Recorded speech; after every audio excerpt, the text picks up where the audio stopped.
Isang umaga, sa isang tipikal na suburban town sa Amerika. Tahimik. Walang palatandaan ng kasamaan. Tulad ng kung paano nagsisimula ang karamihan sa mga trahedya. Sa katahimikan. Doon, sa isang maliit na bahay sa Chicago, isang batang babae ang gumising. 12 taong gulang. Masama ang pakiramdam niya. Masakit ang lalamunan. Masakit ang ulo. Alam na agad ng magulang ang sagot. Isang kapsula lang ng Tylenol. Ligtas. Pangkaraniwan. Kahit sino, iniinom ito.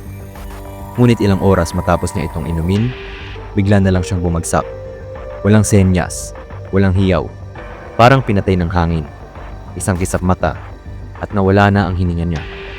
Sa ospital, ang mga doktor ay ginawa ang lahat. Pero bago pa sumikat ang araw ng buo, patay na si Mary Kellerman. At ang kinikilalang gamot na Tylenol, hindi pala isang gamot, kundi isang sandata ng kamatayan. Hindi galing sa mismong planta ng Johnson & Johnson ang kontaminadong gamot.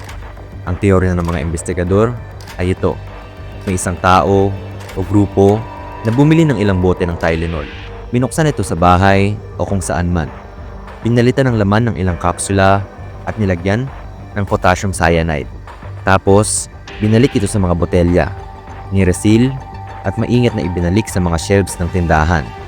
Ang substance na ginamit ay potassium cyanide, isang napakalakas na lason. Kahit maliit lang ang dose, kaya nitong patayin ang isang tao sa loob lamang ng 5 minuto. Kapag nainom ang kapsula, sa loob ng ilang minuto, nagsisimula ang matinding hilo. Pagsusuka, hirap sa paghinga, humihinto ang puso, bumabagsak ang blood pressure, at kung hindi agad-agad madadala sa ospital, nagkakaroon ng brain damage o biglaang kamatayan. Sa parehong araw, may isa pang namatay, at isa pa, at isa pa. Sa loob ng 24 na oras, 7 ang nasawi. Pawang walang koneksyon sa isa't isa, pero may iisang bagay na nag-uugnay sa kanila. Lahat sila, uminom ng gamot na Tylenol bago bawian ang buhay. May isang tao o grupo ng mga tao ang nagtangkang lasunin ng mga taong bibilisan na ng gamot para sa sakit sa ulo. Noong panahon na iyon, 1982, hindi pa uso ang tamper-proof packaging, yung may seal, foil, plastic wrap o safety lock. Ang mga Tylenol bottle noon ay simpleng screw cap lang, walang malinaw na indikasyon kung nabuksan na ito. Kaya ang mga biktima ay walang kaalam-alam na mortal na panganib na pala ang iniinom nila para lamang sa sakit ng ulo o lagnat. Una, gumising ang isang 12 taong gulang na batang babae, si Mary Kellerman, dahil masama ang kanyang pakiramdam. Gaya ng karamihan sa atin, binigyan siya ng magulang niya ng gamot, isang kapsula ng extra strength Tylenol. Wala namang kakaiba sa Tylenol. Kilala ito bilang pampawala ng sakit, mapagkakatiwalaan, ligtas, o iyon ang iniisip ng lahat noon. Ngunit ilang oras lang matapos niyang inumin ito, bumagsak si Mary. Walang pulso, walang malay. Dinala siya sa ospital at bago pa man magising ang ibang bata para pumasok sa eskwela, patay na siya. Kinabukasan, September 29, 1982, hindi alam ng Chicago na isa pa lang ang simula ni Mary sa isang nakakasindak na serye ng biglaang pagkamatay. Sa loob ng isang araw, 6 pang tao ang sumunod sa kanya. Isa sa kanila ay si Adam Janus, 27 years old. Inakala ng kanyang pamilya na simpleng heart attack lang ang ikinamatay niya.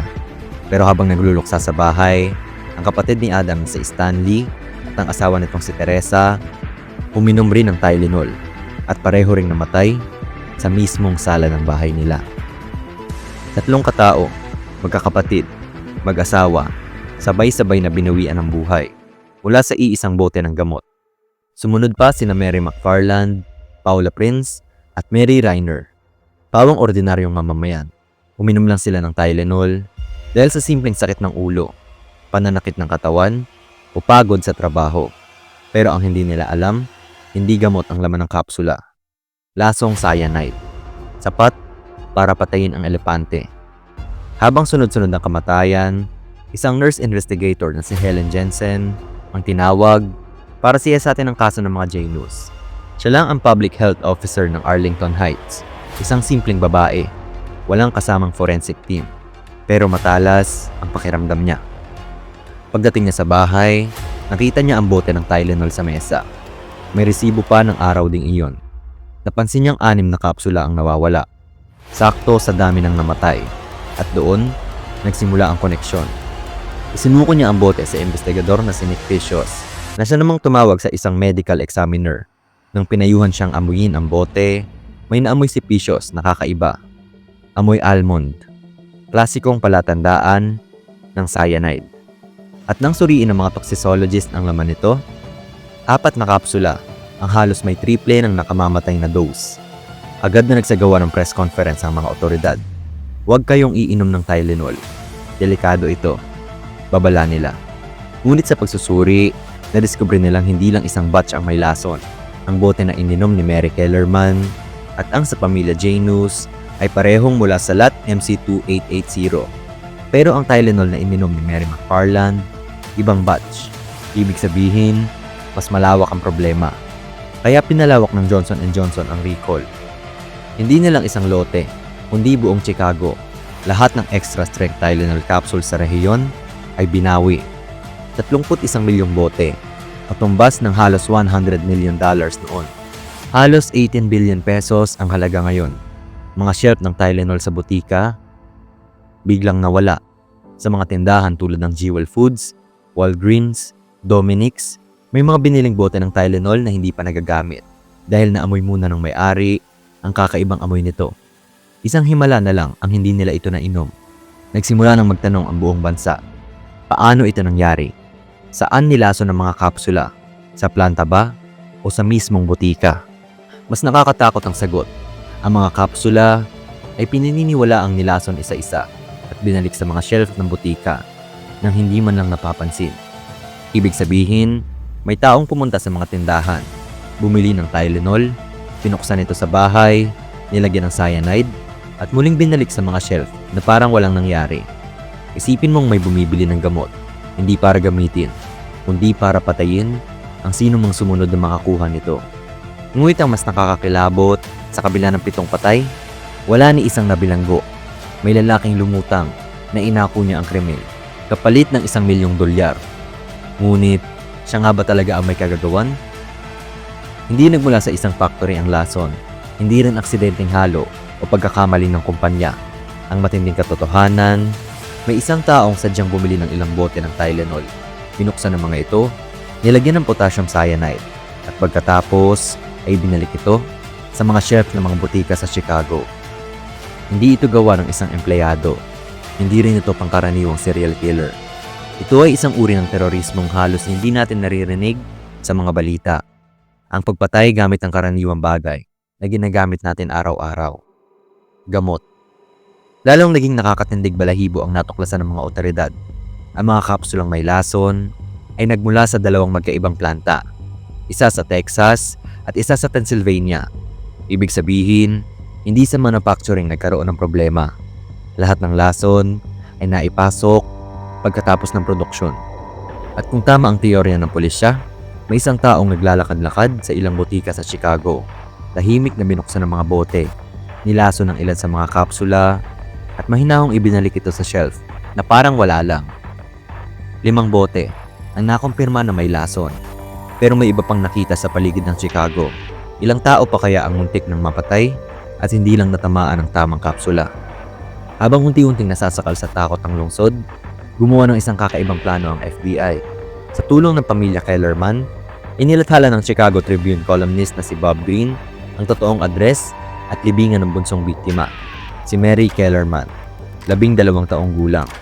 Isang desperadong taktika sa pag-asang babalikan ng salarin, ang bahay o puntod, marahil para makita ang kanyang gawa o dahil sa twisted sense ng kasiyahan. Binantayan ng CCTV ang mga lugar, 24/7, sa loob ng maraming buwan. Walang lumitaw. Pero isang larawan ang naging susi ng isang bagong linya ng investigasyon. Sa loob ng Walgreens sa Northwell Street, sa Chicago, may kuha ng CCTV sa biktimang si Paula Prince habang bumibili ng Tylenol. Sa ilang talampakan lang sa likod niya, may isang lalaking may balbas, nakatayo, tahimik, walang ginagawa. Pero ang tanong, nanonood lang ba siya? O siya ang naghihintay na makakita ng epekto ng kanyang nilagay na lason? Hanggang ngayon, hindi pa nakikilala ang lalaking iyon. Sa dami ng tanong, may isang lalaki ang biglang sumulpot sa eksena, si James William Lewis. Siya mismo ang nagpadala ng sulat sa Johnson & Johnson. Hinihingi ang $1,000,000 kapalit ng pagtigil sa pagkalat ng lason. Ang tanong, siya ba ang may gawa o sinusubukan lang niyang samantalahin ng takot? Sa kanyang sulat, detalyado niyang inilatag kung paano niya ginawa ang krimen. Bumili siya ng Tylenol, nilason gamit ang cyanide, at ibinalik sa shelf. At nang maaresto siya, nakita sa kanyang bahay ang isang poisoning handbook. Ang kanyang fingerprints nadiskubre rin sa mga pahinang tumatalakay sa cyanide. Pero sa kabila ng lahat, hindi siya nasampahan ng kasong murder. Ang tanging napatunayan ay ang pangingikil. Kaya siya ay nasentensyahan ng 10 taong pagkakakulong. Nang malaman ng FBI na ang kanyang sulat ay naipadala, bago pa pumutok ang mga balita tungkol sa mga namatay, binawi niya ang timeline niya. At kahit maraming ebidensyang sirkumstansyal, wala pa rin sapat na katibayan para idiin siya bilang tunay na may sala. Taong 2023, namatay si James Lewis sa edad na 76 at bitbit niya sa hukay ang isang tanong. Siya nga ba talaga ang may sala? May isa pang tao na muntik ng mapagbintangan, si Roger Arnold, isang dock worker. Ayon sa isang bar owner, si Arnold ay naging balisa. Nagsalita tungkol sa white powder na kayang pumatay at minsan ay nagpakitang may dalang potassium cyanide. Ang kanyang asawa ay naospital malapit sa mismong tindahan kung saan binili ang isang laso ng Tylenol.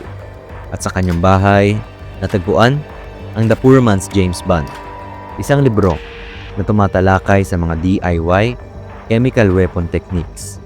Pero gaya ni Lewis, walang sapat na ebidensya.